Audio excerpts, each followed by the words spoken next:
Today, Liss and I are going to hear what each other have to say about the inner critic.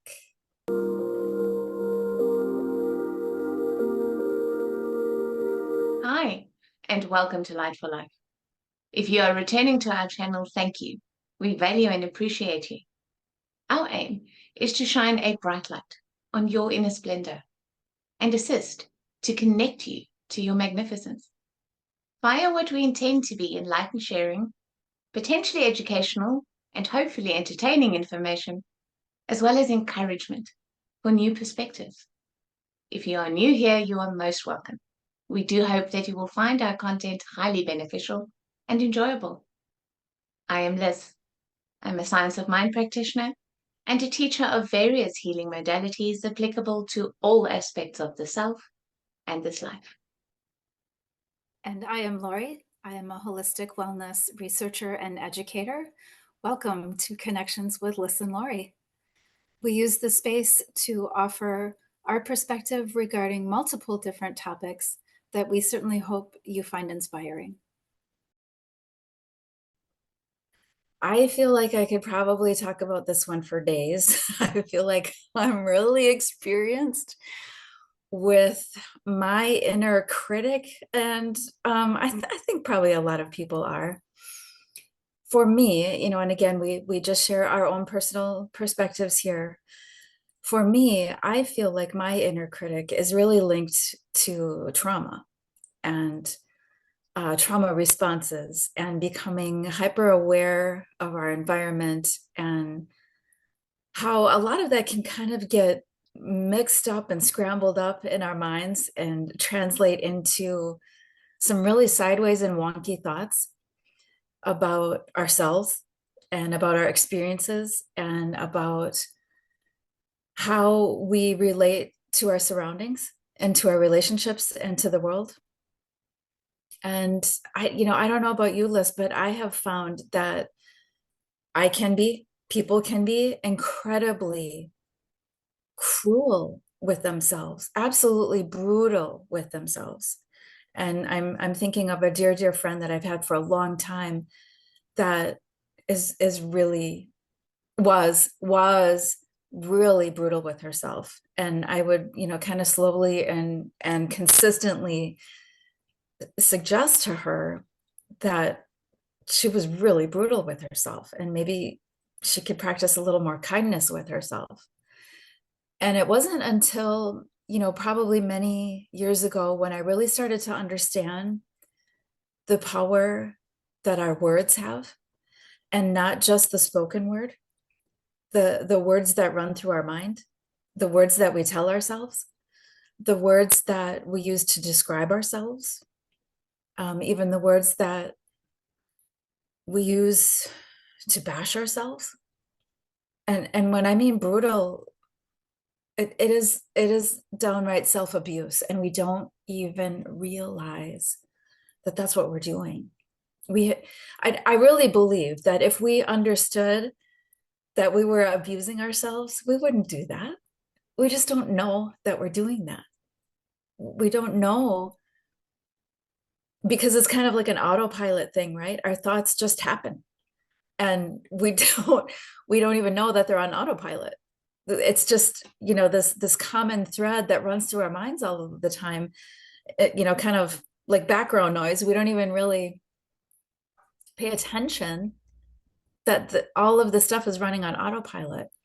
But that said, I do think it's crucial to pay attention to what that pilot is doing with that bus, with that plane, with that train, whatever. Um, Utterly crucial that we begin to really pay attention to what the pilot is directing the plane to do. Because when we understand the power of our words, and I'm sure that we talked about this many times in other sit downs that we've had, but our words are so incredibly powerful, and our cells listen. Our cells hear everything we think, even if we don't say it, even if we don't tell anybody, even if we keep all of our thoughts to ourselves. The cells in our body take those as instruction. And I'm hoping people really hear the impact of that sentence and really understand what we are instructing ourselves to execute. It's utterly important to really start to observe our thoughts, what we are telling ourselves. And you know, first of all, just start to pay attention. You know, I won't even go into what damage the inner critic can do. I guess my mission really is to just get people to really hear their thoughts, to really understand what their thoughts are telling the self, not just the body or not just ourselves, but telling the self, our younger self, our teenage self, our inner self, and how that translates to the world. It's important. It is, it's critical. We cannot enjoy vitality, well-being, health, never mind a successful, wonderful, and happy life with great relationships, if we don't learn to change that voice into love. Yeah. Because the thing is, the inner critic, and we are all so familiar with the inner critic, but what we don't realize is that the inner critic is an authority. Mm. The inner critic is a boss. So those words go. They are instructive, more so than just random thoughts. The inner critic's thoughts are instructive. They're orders, because the component of our consciousness that is the inner critic is actually one component of our supraconscious. It's a component of the consciousness that is coming from a higher dimension of mind. Because when little children are born, they are not actually conscious. They are born in the theta brain state, in which they are literally hypnotized. Mm. So from this little child's point of view, in a hypnotic brain state, looking to voices, those voices are imbued with authority. Those voices become divine. Those voices become the guides, the wisdom, the commandments that the consciousness learns to identify with. Sometimes those instructions are beneficial to life. Come here, my darling. We feel loved, we feel safe.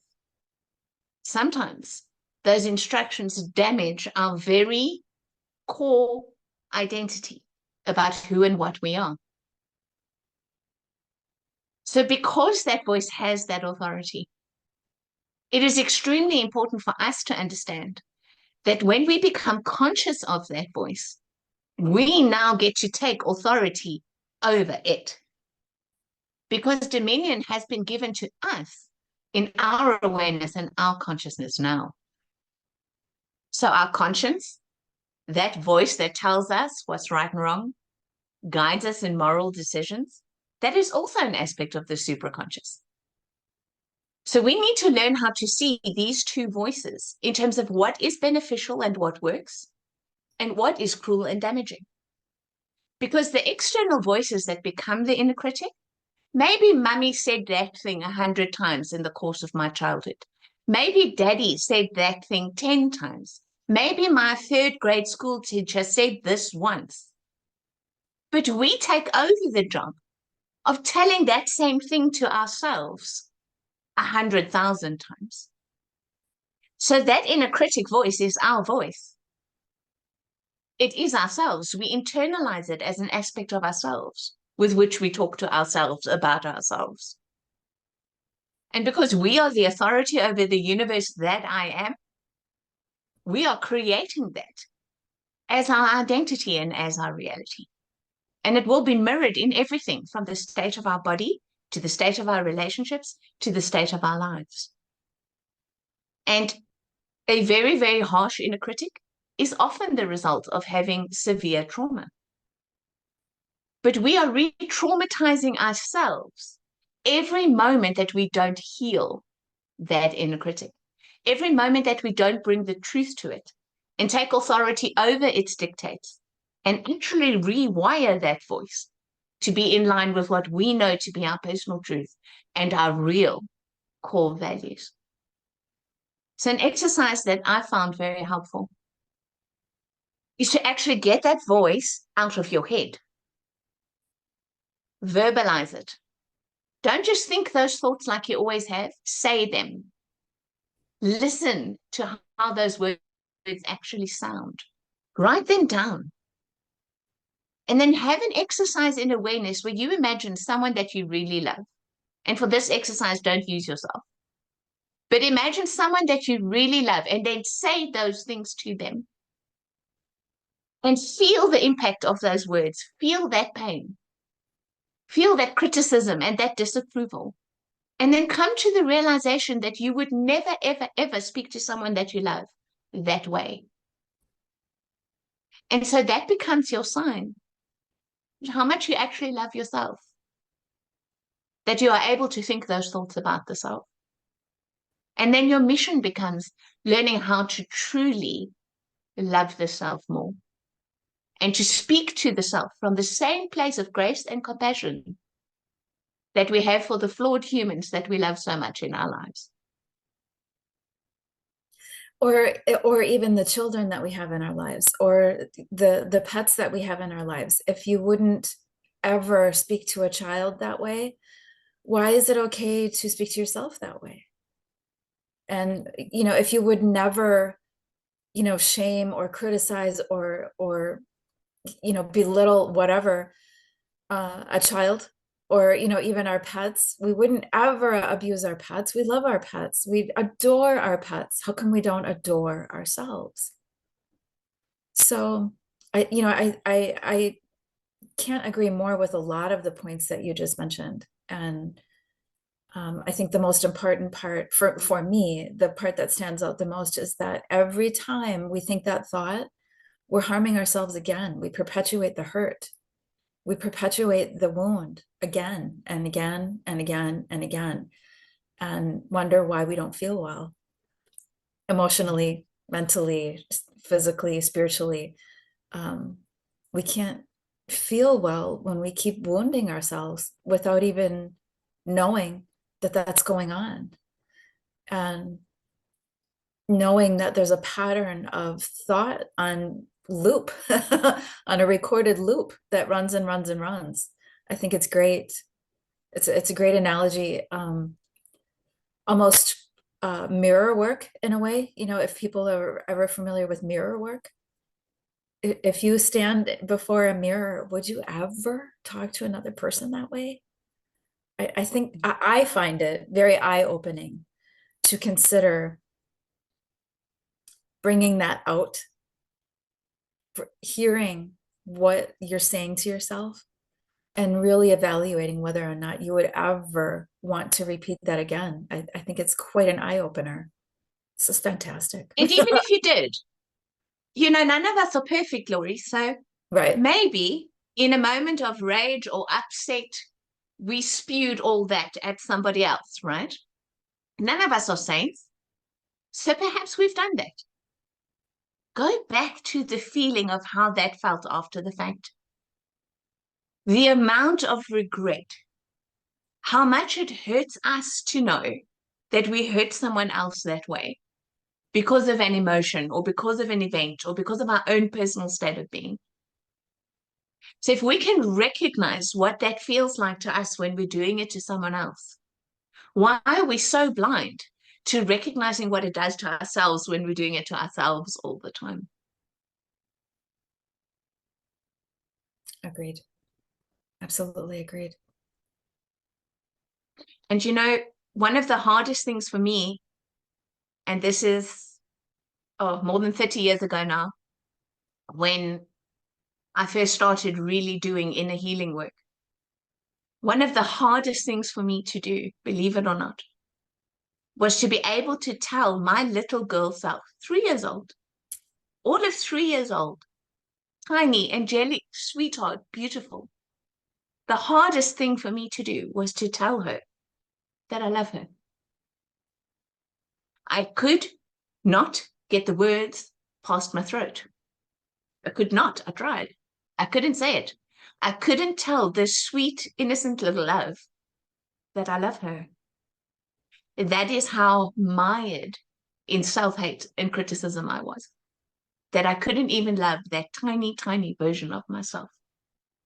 And that has been the work of 30 years, to where now I can not only recognize the angelic and the beautiful in my 3-year-old self, but I can recognize it in every version of me right up until today. So when people ask me, who are you? I can legitimately say, I'm a sweetheart. I'm an angel. Because I really am, and I love me. And it's not arrogant to say that. You know, people always say, oh, they're full of themselves. Well, why on earth not? Who would you like to be full of instead? If you're not going to be full of yourself, who and what are you going to be full of? If you're not going to be full of love and gratitude for the miraculous being that you are, how can you ever bring the best of yourself to anyone else, to the world, to life? So it's not full of yourself in some arrogant, hey, I am the stuff and I'm better than you. No, no, no, no, no, no. But to be able to recognize what sparkles in you, what makes your essence so incredible. We should all know that intimately. That's some next level stuff. I love it. If you are not full of yourself, who are you full of? I mean, it's really obvious, but at the same time, I've never thought of that. And it's a great question to ask yourself. What are you full of? You full of self-hate? I can relate. I can absolutely relate to doing a lot of inner child work and having a really hard time connecting. I really can. And it wasn't so much the younger version of me, but definitely the teenager version of me when I had gone through some pretty tough traumas and I was so angry at everything. I found it really hard to love that version of myself because I didn't understand that anger was how I was protecting myself from all kinds of hurt going on. I just saw myself as a really rebellious, angry teenager. And it was hard for me to embrace an angry soul with love. And it should be, it should be like opposite, right? You would think that you would want to shower that version of yourself with all of the love that they weren't feeling at that moment. But when it's yourself, I don't know why why have we become so brutal with ourselves? It's just I think it's just a pattern of conditioning or programming that gets stuck on repeat. We create the habit and then we have to uncreate it. The thing is, love is such a pure energy, Laurie. It comes through in such a beautiful and a clear channel. And where there is dysfunction, it creates a distortion in that field of love. So we never experience the purity of love the way that it should flow and the way that it should feel. So our only understanding of love is a distorted and a twisted version of it. And so even when we attempt to love ourselves, that's the kind of love we give ourselves, is that twisted and distorted version, because we've never experienced that pure channel. But again, that is where coming into authority and dominion over our own lives comes in. Because the portal to that love is your own heart. Right. It's never going to come from someone else. It's never going to be experienced externally within, because the lens of perception will distort it on the way in.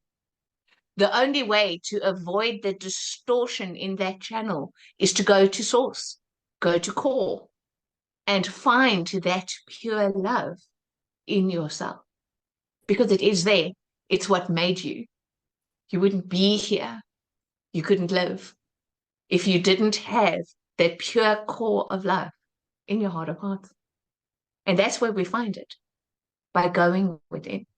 We're never going to find it out there. We're never going to find it in a relationship. We're never going to find it in a success. We're never going to find it in a doctor or a process or a friend. It's in our own hearts. It's in our essence. It's who we are in truth, minus all the distortions. Thank you for connecting with Light for Life. If you appreciate reminders, please go ahead and subscribe to the channel so you can receive those notifications. If you would like to work with one of us, you can find our contact information in the About section of this channel.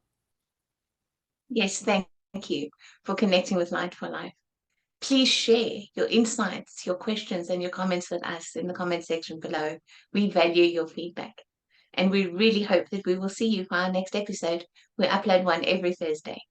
Until then, bye-bye and be joyful. Until we connect again, we send you love and light.